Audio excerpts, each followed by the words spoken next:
eu vou ler aqui para você o propósito da matéria. Tá? Diz assim: Jesus disse, um novo mandamento lhes dou. Amem-se uns aos outros como eu os amei. Vocês devem amar-se uns aos outros. Eu estou lendo João 13:34 na NVI. Anote aí, João 13:34. A gente falou muita coisa sobre o amor, gente. A gente definiu muita coisa numa outra escola de crescimento, onde nós falamos sobre a revelação do amor. Tá? Então, se você quiser depois pegar a revelação do amor, também seria muito legal, porque eu não vou ter tempo de definir como a gente foi em detalhes sobre o que é o amor, o princípio do amor, o que amor é, o que amor não é, e o que amor é sempre. Nós falamos sobre isso, 1 Coríntios capítulo 13. Será que Jesus substituiu as definições claras dos 10 mandamentos como um novo princípio religioso de que o amor apenas tem o poder para guiar as nossas vidas? Será que esse novo mandamento substitui os 10 mandamentos e os troca por outras leis bíblicas? Jesus claramente respondeu essa questão fundamental quando ele disse, anote em Mateus 5,17, e eu vou ler na Bíblia Viva. Olha só que lindo isso. Não entendam de modo errado a razão da minha vinda. Mateus 5,17 na Bíblia Viva. Não é para abolir as leis de Moisés e as advertências dos profetas. Não. Eu vim para cumprir as leis e para fazer com que todas elas possam ser realmente seguidas. O propósito de Deus, com tudo aquilo que está na palavra, é com que você possa seguir na prática aquilo que Ele tem para você. Esse é o propósito de Deus para a sua vida. Ainda assim, muitas pessoas que creem em Cristo como seu Salvador também creem que este novo mandamento os liberta de qualquer obrigação de obedecer às leis de Deus. Eles interpretam de maneira errada o que Jesus quis dizer. As Escrituras Sagradas no Velho e no Novo Testamento nos ensinam que devemos amar uns aos outros. Jesus não nos apresentou um princípio novo.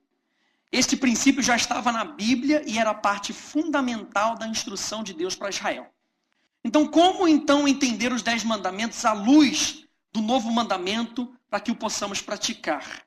É isso que nós vamos discutir nesse curso. E eu peço que você comece abrindo aí em 1 João capítulo 4, por favor. Apesar de, é claro, João 13:34 ser uma das bases disso que nós estamos falando sobre o novo mandamento, sobre a nova aliança. João 13:34 fala de Jesus nos dar o novo mandamento, amar. Eu quero começar lendo 1 João capítulo 4, verso 7. Você já achou? Diga amém. Então diz assim, acompanhem comigo. Amados, amemo-nos uns aos outros, porque o amor procede de Deus. Vira para a pessoa que está do seu lado e diz assim, amemo-nos uns aos outros. Isso, vira para o outro lado e fala assim, amemo-nos uns aos outros. Diga aí, a Bíblia que está dizendo. É mais do que uma boa ideia, é uma ideia divina. Não é isso partir do coração de Deus. Amados, amemo-nos uns aos outros, porque o amor procede de Deus. E todo aquele que ama é nascido de Deus e conhece a Deus. Aquele que não ama não conhece a Deus. Por quê? Porque Deus é amor. Então a fé cristã, ela é baseada no princípio do amor. Tudo que nós fazemos é baseado no princípio não só de que eu tenho que amar você, e não é um ter que, tipo, que ruim, eu sou obrigado a amar você, a te suportar. Não, eu te amo porque eu fui alcançado pelo amor de Deus. Quando nós terminamos de falar sobre a revelação do amor, eu me lembro que nós citamos Davi. O nome Davi é amado. Por que Davi era tão excelente em tudo aquilo que ele fazia? E o Espírito Santo me falou, é porque ele sabia que ele era amado. E porque ele sabia que ele era amado, ele podia liberar amor. Porque ele sabia que a fonte do amor era inesgotável. Ele sabia que por pior que ele fizesse, né, a gente vê lá Salmo 51, Davi se arrependendo, ele sabia por que Davi sabia que ele podia vir até Deus e pedir perdão e sabia que Deus o perdoaria. Porque ele era amado. Ele tinha essa revelação no próprio nome dele. Toda vez que alguém chegava para ele e falava, Davi, na realidade eles estavam falando assim, você é amado. Você é amado de Deus. Você sabia que você é amado de Deus? Que Deus te ama tanto que ele deu o seu filho amado para morrer no teu lugar? Então a fé cristã, ela é baseada no princípio de que nós amamos a Deus de todo o nosso coração. E por consequência disso, nós podemos amar uns aos outros. Diz aí para o teu irmão, eu posso te amar. Eu posso te amar. Hã? Então, isso, diga com um sorriso, né? Eu posso te amar. Diga como se essa fosse a melhor decisão que você tomou no seu dia. Eu posso te amar. Hã? Obrigado por me dizer. Muito obrigado. Me sinto muito mais amado agora. Vá lá comigo, então, um pouquinho mais à frente, no verso 16. E diz assim, 1 João 4,16. E nós conhecemos e cremos no amor de Deus. Ou seja, não é só receber, não é saber que Deus te ama. É você crer que Ele te ama. É você acreditar que Ele te ama. Não é só conhecer. Ah, não, eu sei que... Eu conheço o amor da pessoa. Não, eu creio que Ele me ama com todas as falhas que eu tenho. Com todas as imperfeições que eu tenho. Deus te ama. E nós conhecemos e cremos no amor que Deus tem por nós. Deus é amor. Mais uma vez o apóstolo João cita isso. Deus é amor. Ele não tem amor. Ele não tem um potinho de amor que ele vai te dando, vai te dando, vai te dando, vai te dando. E de repente o pecado é tão grande que ele fala, rapaz, para esse nível de pecado eu não tenho amor suficiente para te dar. Não. Se Deus parar de amar, ele para de ser. Porque ele é amor. A essência dele é amor. E esse amor é personificado na pessoa de Jesus. Eu estou fazendo um estudo agora sobre conhecendo a Deus. E a perfeição de Deus, ela se distribui em 3 categorias. Deus é santo, Deus é a verdade e Deus é amor. No Velho Testamento a gente vê um Deus santo, um Deus que ele é tão santo que ele pede por justiça. Se algo acontece, ele pede por justiça. Algo tem que acontecer e a resposta tem que vir rápido. Mas no Novo Testamento nós vemos uma outra personificação de Deus, que é Jesus Cristo, o amor de Deus. Agora, quando Jesus se manifestou, você não consegue mais olhar para Deus, um Deus, sabe? Um Deus que as pessoas fazem, agora pode apedrejar que vai morrer. Quando você olha para Deus, através de Jesus, você vê que Deus é amor. Como é que você consegue entender que Deus é amor? Através de Jesus. Através da decisão que Jesus teve de vir morrer no nosso lugar. Que amor é esse? Que ele dá a vida pelos seus próprios amigos. E a terceira coisa é que Deus é verdade. E nós vemos isso na ação hoje do Espírito Santo. É a Trindade se revelando na perfeição de Deus. Deus o Pai mostrando a santidade, Deus o Filho mostrando o amor e Deus o Espírito Santo se revelando como Deus sendo a verdade. E a Bíblia chama o Espírito Santo de quê? O Espírito da verdade. Então nós conhecemos que Deus é amor e aquele que permanece no amor permanece em Deus e Deus nele. Então muitas religiões abraçam a ideia do amor, de amar aos outros, de serem sociais, não é? Não, nós precisamos fazer o bem. Então é fazendo o bem que nós mostramos o amor. Muitas religiões mostram isso, mas nem todo mundo entende a maneira como Deus define o amor. E quando nós vimos a revelação do amor, eu quero que você vá anotando algumas passagens aí agora, porque nós já vimos isso na revelação do amor. Então eu quero que você só anote as passagens para você ler em casa, tá bom? Eu quero que você bote o tópico assim, a importância do amor. Eu vou ler e vou dar a passagem. São 10 razões no Novo Testamento por que o amor é importante. Número 1, amor tem o primeiro lugar na lista de Paulo. Anote aí, Gálatas 5:22. Gálatas 5:22. 2. Amor é maior do que a fé e a esperança. 1 Coríntios 13:13. Amor é maior do que a fé e a esperança. 3. Amor é o maior mandamento. Mateus 22, 36 a 40. 4. Amor é o novo mandamento. João 13:34. Nós lemos. 5. Amor é a lei real. Tiago 2:8. Tiago 2:8. Esse aqui eu quero que você leia, de todos esses que você vai ler em casa, para a próxima quarta-feira, eu quero que você leia isso aqui, medite nessa passagem. Amor é o cumprimento da lei. Gálatas 5:14 e verso 23. Gálatas 5:14 e também verso 23. E Romanos 13, de 8 a 10. Amor é o cumprimento da lei. Anote aí, dever de casa. Gálatas 5:14 e verso 23 também. Romanos 13, de 8 a 10. Depois, amor é a prova de que somos discípulos. João 13:35.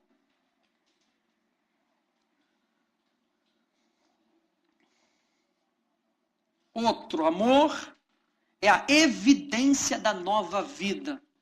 1 João 3:14. E aí você pode ler ela também na NVI. Uma versão legal também na NVI. 1 João 3:14. 3:14.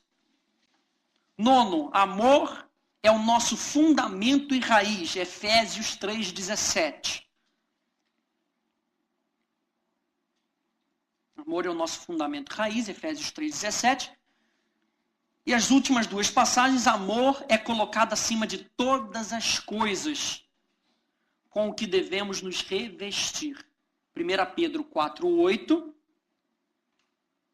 1 Pedro 4:8 e Colossenses 3:14. Nada disso tem nessa apostila que você vai adquirir agora. Isso, 3:14. Colossenses 3:14. Oi. A primeira, amor tem o primeiro lugar na lista de Paulo. Gálatas 5:22. Tá bom? E aqui tem muita coisa legal aqui. Depois, se você quiser adquirir todas as outras apostilas, tá? Nós falamos sobre o reino de Deus, as definições do reino de Deus, a revelação do amor, embaixadores do reino. Tudo isso eu vou deixar depois uma lista com a Ana Raquel na livraria. Quem tiver na livraria, você pode pedir essas apostilas, a gente faz para você estudar em casa. Nós temos os CDs, tá? Nós temos os DVDs do Embaixadores do Reino e eu também estou colocando na internet. Tá bom? Então depois eu anuncio para vocês. Você pode entrar na internet no site da Academia da Fé. Vai ter uma página exclusiva lá de vídeo e vai ter todos os vídeos da última edição da Escola de Crescimento. Então, nós temos que ver como é que Deus define o amor. E você vai conseguir ver isso quando você olhar para 1 Coríntios 13. Não é? Nós temos que ver as pessoas como Deus as vê. E a nossa medida de amor, quem é a nossa medida de amor? Será que é a sua esposa? Será que é o seu pastor? Será que é o seu professor? Quem é a sua medida de amor? Jesus Cristo. Ele é a medida. Ele falou o seguinte, ó, esse é o novo mandamento. Vocês têm que amar como eu amo. Vocês têm que viver como eu vivo. Então nós temos que olhar para a Bíblia e nós ver como é que Deus define o amor. E você vai descobrir isso aonde? 1 Coríntios 13. Eu vou só citar para vocês. Amor é paciente. Ele é sofredor. 2. Amor é benigno. Amor sempre sofre. Amor sempre suporta. 4. O amor sempre crê. E o amor sempre espera. 5. O amor nunca falha. Essa palavra aqui é muito legal, porque quando a Bíblia fala o amor nunca falha, ele usa uma palavra grega, ekpipto, que diz assim, o amor nunca diminui. A palavra grega que Paulo usa aqui é que o amor nunca diminui. E o conceito do mundo é o seguinte, não te amo mais. Meu amor diminuiu. Segundo Deus, através do apóstolo Paulo, o amor nunca diminui. Diga daí para o teu irmão, o amor nunca diminui. Você não precisa se preocupar. O amor de Deus nunca vai diminuir por você. E nós temos que ter essa expressão. Quando nós amamos outras pessoas, esse amor não pode diminuir, ele tem que aumentar. Você sabia que Deus é louco por você? Chonado por você? Você sabia disso? Que Deus, quando olha para você, o olhinho dele brilha. Porque você é criação de Deus. Você é menina dos olhos de Deus. Não é? Você que é homem, você também é a menina dos olhos de Deus. Deus olha para você de uma forma tão especial que ele diz, é impossível o meu amor por você diminuir. É impossível. Então o amor nunca falha, ele nunca diminui. O amor não arde em ciúmes. O amor não se vangloria, não se ufana. O amor não se ensoberbece. O amor não se conduz inconvenientemente. Por último não. O amor não procura os seus interesses.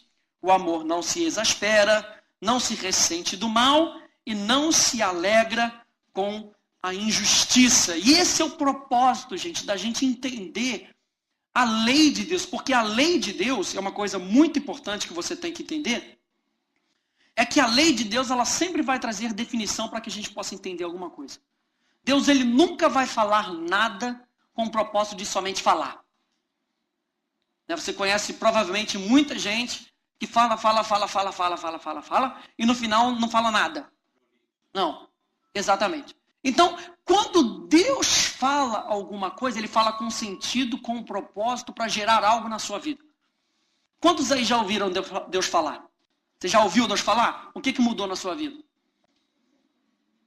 Porque quando Deus fala, ele não fala para te fazer você se sentir bem. Ele fala para mudar algo na sua vida, para ajustar algo na sua vida, para que a sua vida possa crescer de um nível mais baixo para um nível mais elevado. É o que Deus deseja para nós. Quando Deus fala e ele revela alguma coisa, ele revela algo para que você pratique aquilo. Essa é o real sentido da palavra revelada. A palavra revelada não é para que você se sinta bem. A palavra revelada é para que você possa praticar aquilo que está no coração de Deus. A palavra revelada, o que Deus revela? Ele revela a ação que você tem que tomar. Então, na lei de Deus, nós podemos ver as definições e os entendimentos. Eu coloquei na sua apostila, depois você vai ler, eu vou ler para você, para a gente ganhar tempo. Alguns aspectos da lei. A lei mostrava a atual condição espiritual do povo, ou seja, eles estavam em pecado. A lei provava a falta de capacidade e o poder do homem de salvar a si mesmo. A lei visava preservar Israel.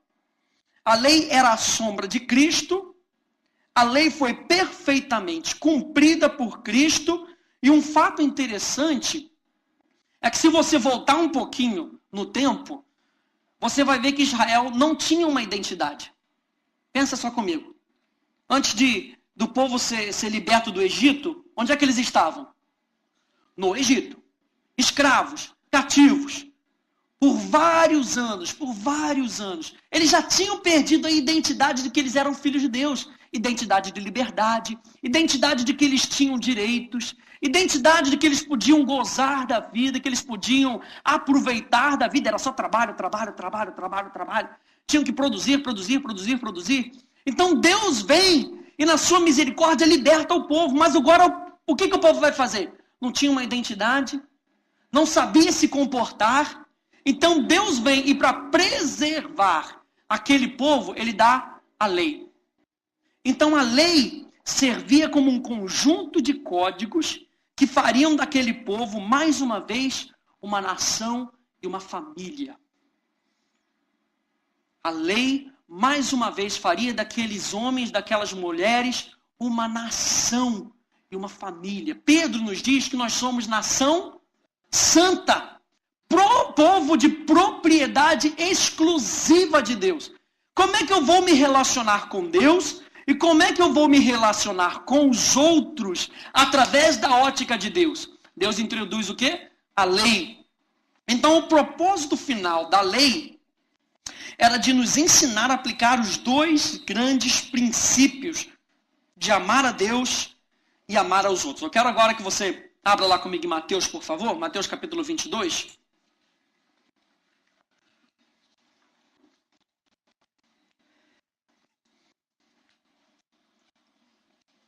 Mateus capítulo 22. E você vai ver aí Jesus sendo questionado.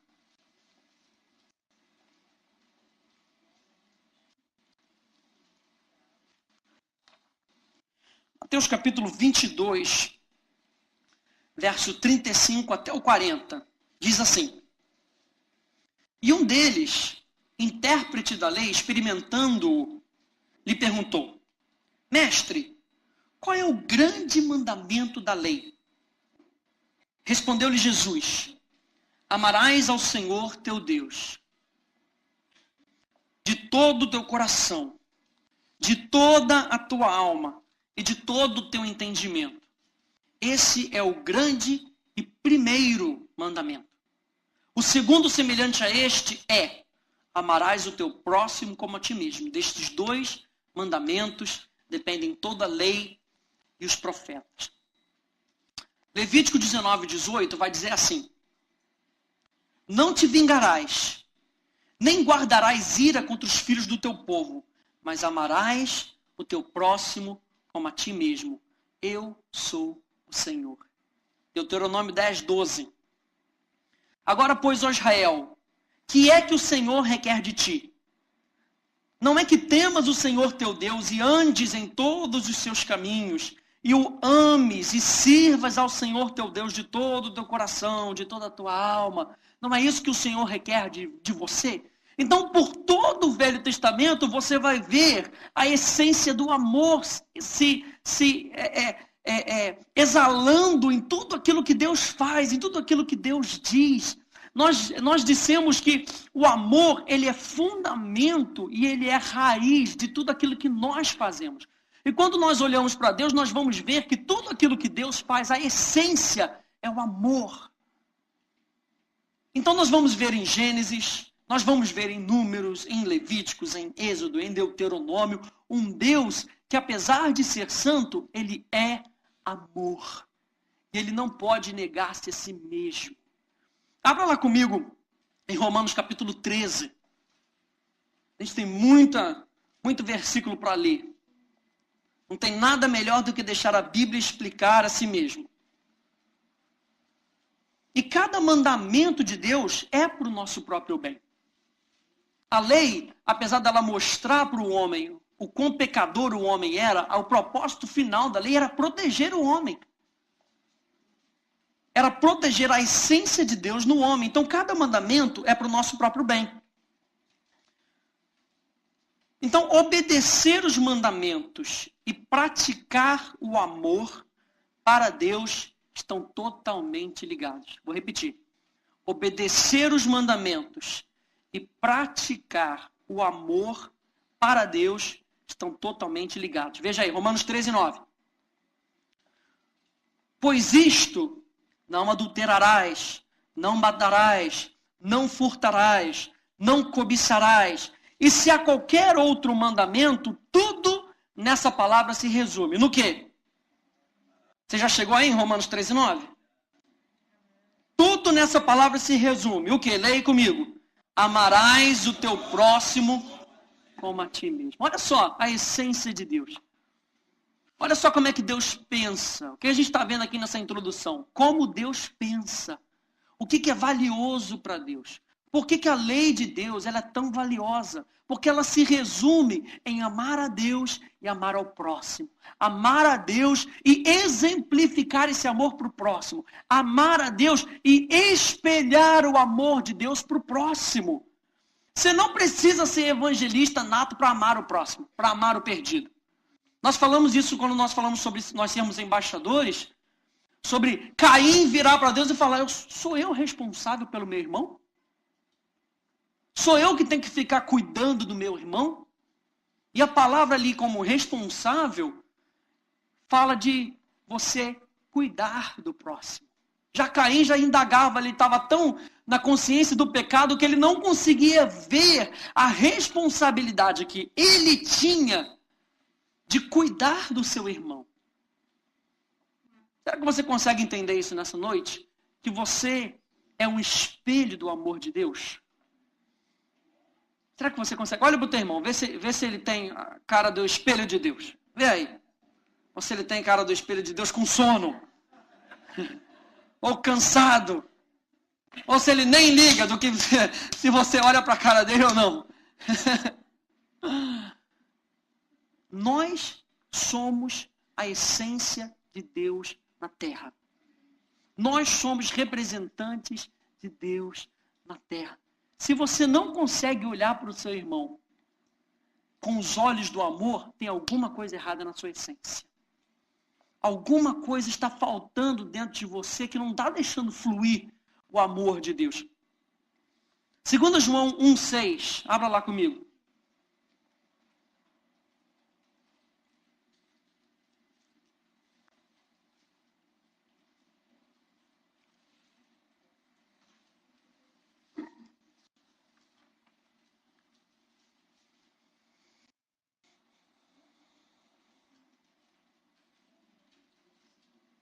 Isso, 2 João 1,6. E o amor é este. Olha só como é que é a definição de Deus. O amor é este. O amor é isso. Está se resumindo. João, você sabia que era um apóstolo que mandou descer fogo. Ele queria mandar descer fogo do céu, porque aqueles incircuncisos não queriam ouvir a palavra. Senhor, deixa eu mandar fogo. Pode mandar a palavra. Manda a palavra que eu digo. Pode descer fogo. Jesus disse, não, calma. Vocês não estão aprendendo comigo na essência. E depois da morte de Jesus, da ascensão de Jesus, João se torna o discípulo do quê? Do amor.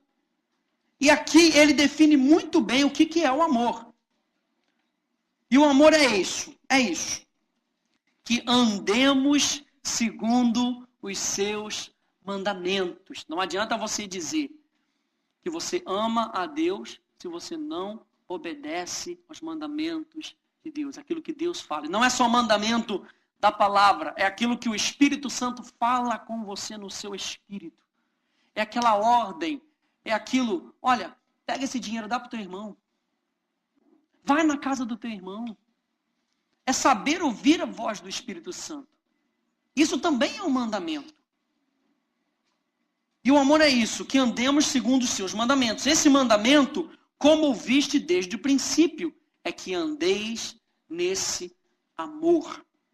E eu quero pular lá para Tiago, Romanos 13, isso, vai lá, abra lá comigo, Tiago capítulo 2. Romanos 13, 10, eu vou ler para você, diz assim, o amor não pratica o mal contra o próximo, de sorte que o cumprimento da lei é o amor.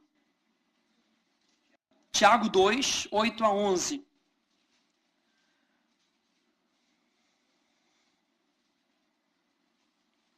Tiago 2, 8 a 11.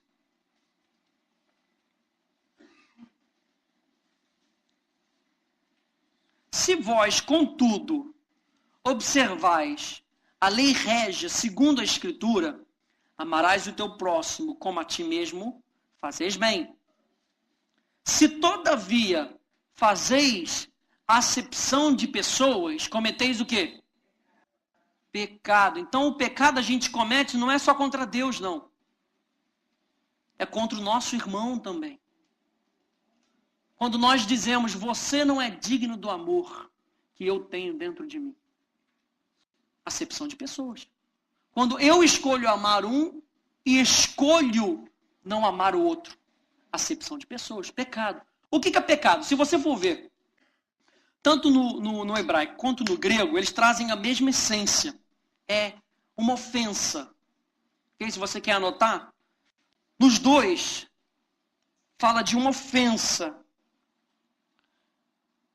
fala de errar a marca. Os dois falam disso, errar a marca. Mas o interessante é que a palavra, a raiz, né, dessa palavra no hebraico, é muito interessante, porque ela fala o seguinte, é um erro que leva para fora do caminho.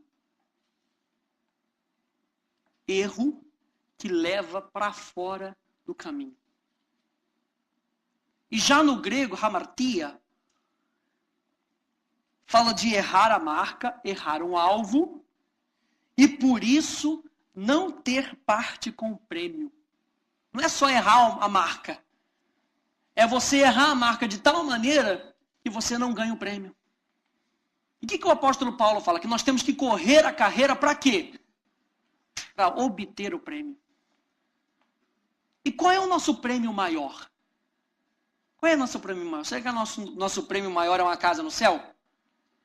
Será que é a mansão? Será? É conhecer a Deus. O nosso maior prêmio é conhecer a Deus. Sabe por quê? Porque você não fica tentando conhecer a Deus. Deus, ele se revela para que você o conheça. É esse relacionamento que nós temos com Deus. João 17,3 vai dizer que a vida eterna é essa. A vida eterna é essa. Que te conheçam a ti, o único Deus verdadeiro. E ao teu Filho, a quem tu enviastes. Essa é a nossa maior recompensa. É saber que você vai buscar e você vai achar.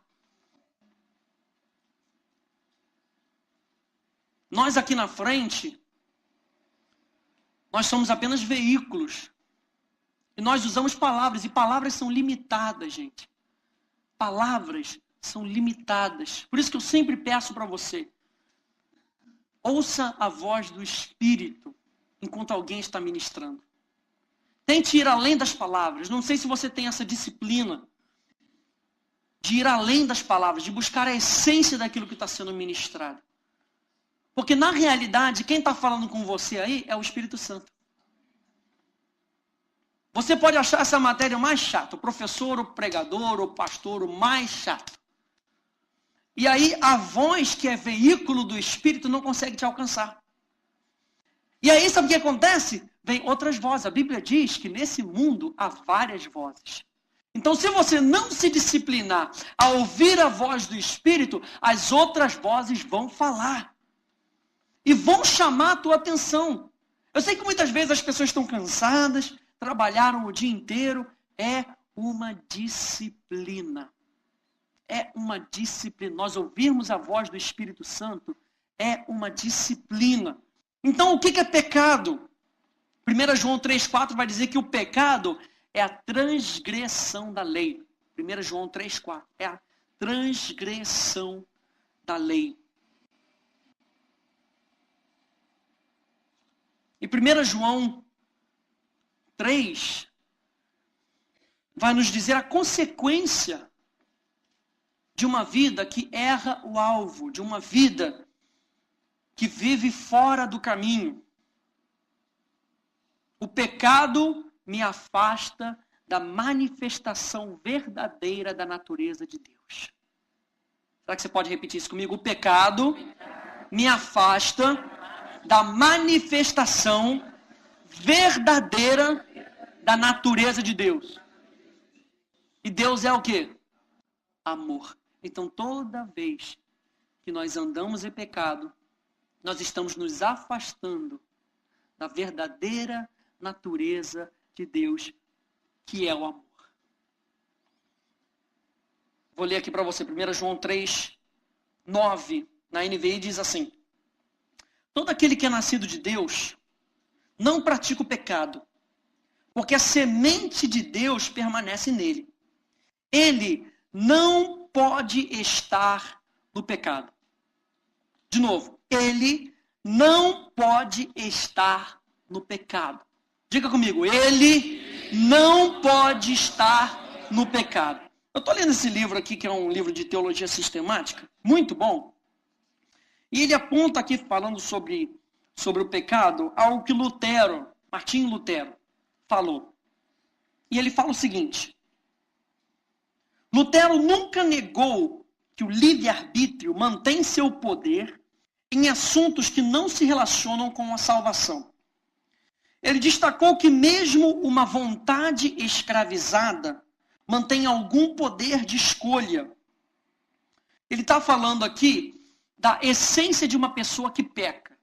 Então a questão aqui é o seguinte: a pessoa que vive no pecado, que não tem a natureza de Deus, ela tem o livre-arbítrio para escolher as coisas de Deus ou não. Então ele está aqui num assunto teológico, respondendo a uma questão, dizendo que uma vontade escravizada mantém algum poder de escolha com respeito às coisas inferiores e ordinárias.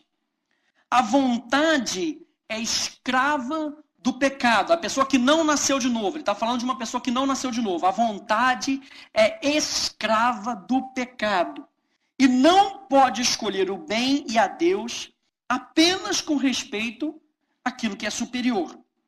Para Lutero, embora o nosso destino eterno seja determinado por Deus, pecamos espontaneamente e voluntariamente. Continuamos querendo e desejando fazer o mal, a despeito do fato de que em nossas próprias forças não podemos fazer nada para alterar essa condição. Vai chegar a parte boa, calma aí. A tragédia da existência humana, agora, a tragédia da existência humana é que, sem a graça, estamos tão curvados sobre nós mesmos que, pensando estar livres, entregamos-nos exatamente aquelas coisas que apenas aumentam a nossa escravidão. Sabe aquela pessoa que diz, não, eu sou livre, eu posso fazer o que eu quero. Na realidade, ela está dizendo, eu sou escravo do pecado. Eu sou escravo do pecado. Se você falar para ela assim, aceita Jesus. Não preciso, não quero. A vontade dela é escrava do pecado. E Lutero termina dizendo assim, o propósito da graça é libertar-nos da ilusão da liberdade. O propósito da graça é libertar-nos da ilusão da liberdade, que é, na verdade, escravidão. É guiar-nos para a liberdade da glória dos filhos de Deus. O que é a graça? A graça é a divina influência do Espírito Santo, te capacitando para que você seja aquilo que Deus planejou para que você fosse. A graça é a divina influência do Espírito Santo, te capacitando para que você seja aquilo que Deus preparou para que você fosse, e te autorizando e te capacitando a que você faça aquilo que Ele projetou para você fazer. Então, sem Deus, eu não posso fazer nada. Sem a graça de Deus, você vai querer fazer o bem e você vai fazer o mal. Você lembra que Paulo falou isso? É a luta da carne e do Espírito. Sem a influência do Espírito Santo na sua vida, a única coisa que você vai conseguir escolher é o pecado. Mas graças a Deus, que sempre nos conduz em triunfo. Diga comigo, graças a Deus, que sempre nos conduz em triunfo. Então, estar no pecado é fazer a vontade do pecado. E ele diz no verso 10, dessa forma sabemos quem são os filhos de Deus e quem são os filhos do diabo. Quem não pratica a justiça não procede de Deus. Quem não pratica a justiça não procede de Deus. Quantos aí são justiça de Deus? Você é a justiça de Deus. Então, segundo o apóstolo João, você pode dizer o quanto você quiser. Eu sou justiça de Deus. Mas se você não pratica a justiça, o apóstolo João está dizendo, na prática, você não procede de Deus. E praticar a justiça é evidenciar os frutos dessa justiça. E qual é o fruto dessa justiça? Amor, alegria, paz, paciência, bondade, benignidade, fidelidade, mansidão, domínio próprio. Quantos aí são justiça de Deus? Quantos aí têm o fruto do Espírito na sua vida? Quantos aí praticam a verdade? Então eu digo para você, você não procede do diabo. Você que pode dizer para você mesmo, peraí, qual é a natureza que tem operado dentro de mim? Porque uma vez que o Espírito Santo vem e ele começa a trabalhar na sua vida, nós vimos isso ontem na escola de oração, de que nós temos que colocar a verdade para dentro. Mas nós temos que nos sujeitar ao Espírito Santo para que o Espírito Santo opere essa verdade dentro de nós. E se o Espírito Santo fala, olha, você tem que abrir a boca e confessar. Então eu tenho que me sujeitar à voz do Espírito Santo e deixar de lado a minha teologia e praticar a verdade. Existe uma passagem na Bíblia muito interessante que diz o seguinte, aquele que não diz, deixa eu me lembrar, aquele que não diz, não recebe. Eu vou ler isso amanhã nós vamos falar sobre confissão. Aquele que não diz, não recebe. Por quê? Porque o que Deus programou para nós é que nós vivêssemos a realidade dele. Então não importa o que esteja acontecendo ao seu redor, eu sei que a minha posição e a minha natureza diz, eu sou justiça de Deus. Então eu decido, eu escolho andar na verdade dessa nova natureza em Cristo Jesus. Em Cristo você é novo. Fora de Cristo, você é morto. E qual é o salário do pecado, gente? Qual é o salário de... Veja bem, qual é o salário de você andar fora do caminho, errando o alvo e não conseguindo praticar a justiça? A morte. A morte. Mas a Bíblia diz que Jesus veio para quebrar as obras do inferno. E para cancelar o pecado na nossa vida. Cancelar. Ora, já não há mais condenação para aqueles que estão em Cristo Jesus. Você não precisa mais andar condenado. Se você é justiça de Deus, você tem que renovar a sua mente para você se ver como uma pessoa que é valorizada por Deus, não por aquilo que você faz, mas por aquilo que você é. Não é por obras, é pela graça, mediante a fé. É isso que nós temos que crer, e é isso que eu vou querer tentar sintetizar nesse curso, é que a lei ela vai nos mostrar essa realidade. De que nós podemos praticar as realidades da lei. Nós não cantamos? Quanto amo a tua lei, teus princípios são eternos. Qual é a realidade disso? O que você ama? A lei escrita? Não, nós amamos os princípios da palavra de Deus. Quantos aí amam a palavra de Deus? Para terminar, vamos ler lá Mateus 5,17? Ui.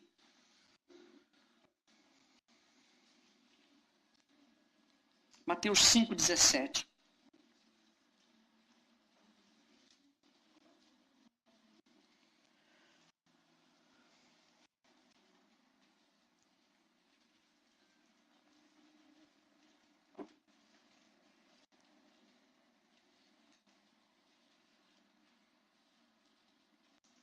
Mateus 5,17 vai dizer assim: não penseis que vim revogar a lei ou os profetas. Não vim para revogar. Vim para o quê? Cumprir. A palavra cumprir, no grego, você tem essa palavra na sua apostila. A palavra cumprir, no grego, significa tornar repleto, elevar a um novo nível, satisfazer, executar, terminar e aperfeiçoar. Eu vim para tornar a lei perfeita. Eu vim para executar a lei. Eu vim para elevar a lei a um novo nível. Então, os ensinos que Jesus nos traz eram para cumprir, satisfazer e elevar a lei a um novo nível. Então Jesus estava dizendo que a sua missão e o seu propósito era restaurar a medida do reino perdido por Adão, adicionando e enchendo tudo aquilo que Deus tinha dito até a sua capacidade máxima. Os ensinos de Jesus iriam então amplificar e explicar o comportamento requerido pelos 10 mandamentos. Eu vou ler isso aqui para a gente terminar. Os ensinos de Jesus iriam amplificar ou ampliar e explicar o comportamento requerido pelos 10 mandamentos. Jesus não veio para deixar a lei de lado. Ele veio para cumprir, elevar os princípios naturais para uns princípios sobrenaturais. Onde é que nós estamos assentados hoje? Em lugares o quê? Naturais? Em lugares celestiais, em regiões, em dimensões mais elevadas. Jesus certa vez disse para um homem, olha, vocês são de baixo. A dimensão, o alvo e os objetivos de vocês são tudo de baixo, são tudo inferiores. Mas eu sou de cima. Os meus objetivos, os meus propósitos e a minha visão são de lugares celestiais. E os céus não podem ser contidos. Aonde você está, se você operar nos princípios de Deus, que se resumem no quê? No amor, você nunca poderá ser contido. E o que Gálatas capítulo 5 diz lá? No finalzinho, quando ele fala do fruto do Espírito. Contra essas coisas, não há lei.